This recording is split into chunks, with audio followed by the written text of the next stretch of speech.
Hey Ranger fans, we're here with head coach Matt Walter on the 5th day of spring ball. Coach, I just talked to Coach Hall and he wasn't really happy with today's practice. What were your thoughts? I thought the defense played really well. The first 4 practices had really good days.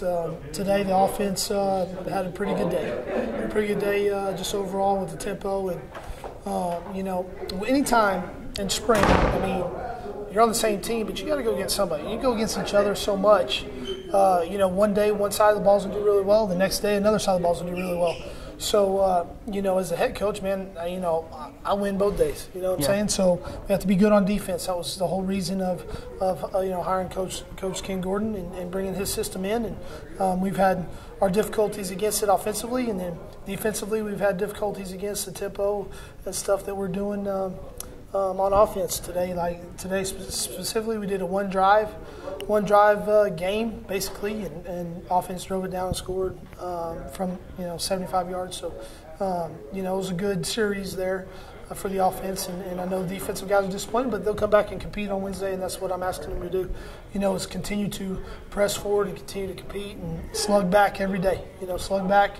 One side's going to win a rep every play, and, you just have to have both sides making good plays throughout the whole entirety of spring ball to get better. Good. Well, Coach Hall and I talked, I think sometimes it's important for defenses to maybe get beat a little bit in spring football because in the Great American Conference, you're going to come up against some explosive offenses, and you're going to get scored on. So talk about really the importance of a practice like this today where the defense, they've been riding high for the last 4 days, and now to kind of, like you mentioned, get scored on. Responding against those things. Talk about the importance of that. Well, I think it's big. We always talk about don't get comfortable. Don't get comfortable, and I think maybe some of those guys on defense were getting comfortable with the situation, and and that's never a good thing. You always want to be comfortable. You always want to make the kids uncomfortable so that they always have to grow. You only grow, you only get better, you only grow when you're uncomfortable put in those situations. And yeah, it was good. I think it was a good day. It was a good day, good learning experience for some guys to learn, hey, what they need to work on when they get put in a certain situation. Good. All right, well, I've tried this with all the rest of the coaches here at Northwestern since we started the interviews. So we're going to do 10 rapid-fire questions. You can either answer just one word. You can explain yourselves however you want to answer them. But here we go. All right. Game you're most looking forward to this year? Can't say Southwestern. Oh, what? I got it before. There's no explanation needed. If you can't count Southwestern, the first one. Ouachita Baptist last year, we had them here at home, and we had a chance to type the game at the very end of it, last drive, and we didn't make it happen. It was a team that had beat us by 38 points or 30-something points the year before, and we came out here and played a really good game and had them on their heels and didn't put them away at the end. So we go out there the first game and we got to play them, and this will be a great challenge. And I'm definitely looking forward to that one. But Southwestern. All right, I'll accept that one. Player that impressed you the most last year? That impressed me the most last year? Oh, man, that's hard with one now. I'm going to say Mo Wright. Okay. Just for, I know everybody's going to say, you don't say Reed. Well, I know what Reed brought, and I knew what he, I knew what he could do, and I knew how much better he was going to be. I knew where his potential was at, where his ceiling was at, and he reached those things.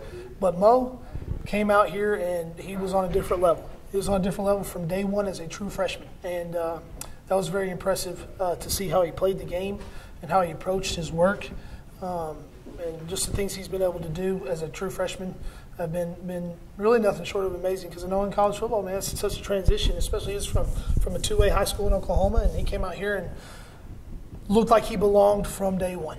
Good. So very impressed with him. It was an impressive year from him last year. Next question. Player you're going to miss the most this year, not named Reed Miller, Joby St. Fleur, or Jordan Norris? Oh, man. Scott Batchelder. Scott Batchelder was our starting right tackle one year, and the year before he started left tackle, and he held down the corner pretty well. Was an excellent old lineman. We're really going to miss him. Team in the Great American Conference that is the most difficult to scout against. Defensively, you Scott as the offensive coordinator. That's a good one. I think as far as schematically, Southeastern probably. As far as just how well they play us. Southern Arkansas. Yeah, they have played us pretty well the last 2 years. Best offensive play last season, what was the result of it that you can remember? Man, I'm gonna say the kick to win the game. I mean, it's tied up and about to, instead of going into overtime, in a situation you don't want to go into overtime, and we kick a game winner at the end. And I mean, that's not offensive play; it's just a play, special teams play. But it was a field goal put on a true freshman's shoulders, and they kicked it through. And that would probably be the play, the play that I most remember, just because the situation that a freshman was in. It was tied. It was going to go in overtime if we didn't make it. So probably that one. That's big time. So 2 quick ones here. Funniest guy on the team? On the team? We can't use coaching staff? No, can't use coaching staff. Funniest guy on the team's probably Toro Nelson. Toro Nelson, okay. Yep. Smartest guy on the team? Doc Harvey, probably. Yeah, Doc Harvey. Kind of there's probably some other guys would argue that, but Doc Harvey's a pretty intelligent one. All right, so this one may get a little deep here. But Okay.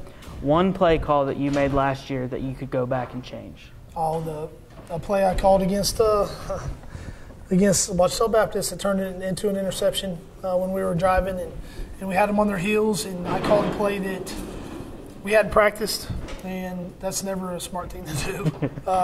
I thought I saw something that we could exploit, and we did not take advantage of what I thought we were going to when that happened, and we threw an interception. So that would be the one.